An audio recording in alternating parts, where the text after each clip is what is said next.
but generally was protective of her Soso, Georgian for little Joey, especially as her first two children, both boys, had died in infancy. Stalin only learnt to speak Russian when aged about 9, and he never lost his strong Georgian accent. Stalin was brought up in an atmosphere of violence. Gori was a rough town, in which its male inhabitants enjoyed organized street brawling, lasting for hours at a time. On the 13th of February, 1892, Stalin, alongside his schoolmates, witnessed the public hanging of 2 criminals. The executions were botched, and Stalin, traumatized, came away with a new-found hatred of the Tsarist regime. Stalin's mother, determined that he should have a respectable position in life and to repay God's benevolence for his survival, sent him to a church school. Young Soso did well. He sang in the church choir and impressed his teachers with his intelligence and, in memorizing large tracts of the Bible, his excellent memory. Earning top marks, he graduated 2 years ahead of schedule in 1894. At the age of 15, Stalin was awarded a scholarship to the theology seminary in Tiflis.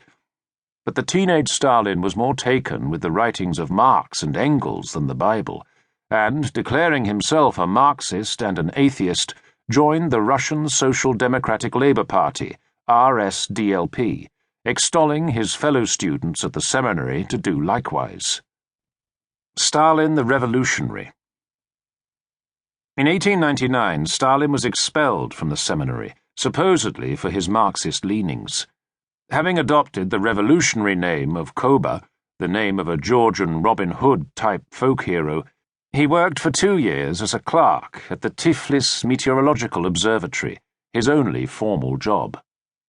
While working, he became involved in organizing strikes, writing articles for socialist newspapers, and making revolutionary speeches. In 1901, avoiding arrest for agitation, Stalin fled to the Georgian coastal town of Batum, where the RSDLP encouraged him to stir unrest among the workers of an oil refinery. In February 1902, Stalin helped organize a strike, for which he was imprisoned. Having spent 18 months in jail, he was deported to Siberia, his first of several periods of forced exile. In his attempts to avoid the Okhrana, Tsar Nicholas II's secret police, Stalin adopted several different aliases and was constantly on the move. Yet between 1902 and 1913, he was arrested 6 times, each time managing to escape and return west, often travelling on forged documents. The comparative ease of escape, merely hopping onto a westbound train, led to speculation that Stalin was in the employ of the Okhrana as a double agent. He was arrested for the final time in February 1913 and was exiled to various inhospitable parts of Siberia for 4 years. These years hardened him and made him cynical, the effects of which would be felt years later when he imposed his heartless rule over millions. Stalin married his first wife, the devout Ekaterina Svitnitsa, nicknamed Cato, in 1906. To appease his in-laws, Stalin agreed to marry in an Orthodox church. Together they had a son, Yakov, born on the 18th of March 1907, but with Stalin so often absent, busy inciting unrest, his wife and son saw little of their wandering revolutionary. Cato died of typhus in December 1907.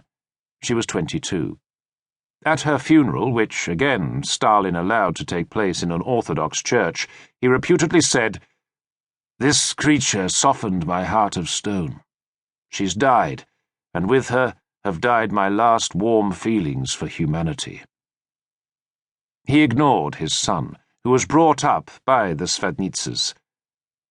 In later years, Stalin ordered the arrest and execution of much of Cato's family, including in 1941 her brother, Alexander Svitnitsa, an old school friend of Stalin's who, 35 years before, had introduced him to his sister. In 1907, Stalin participated in the political unrest in the Caspian port of Baku in Azerbaijan.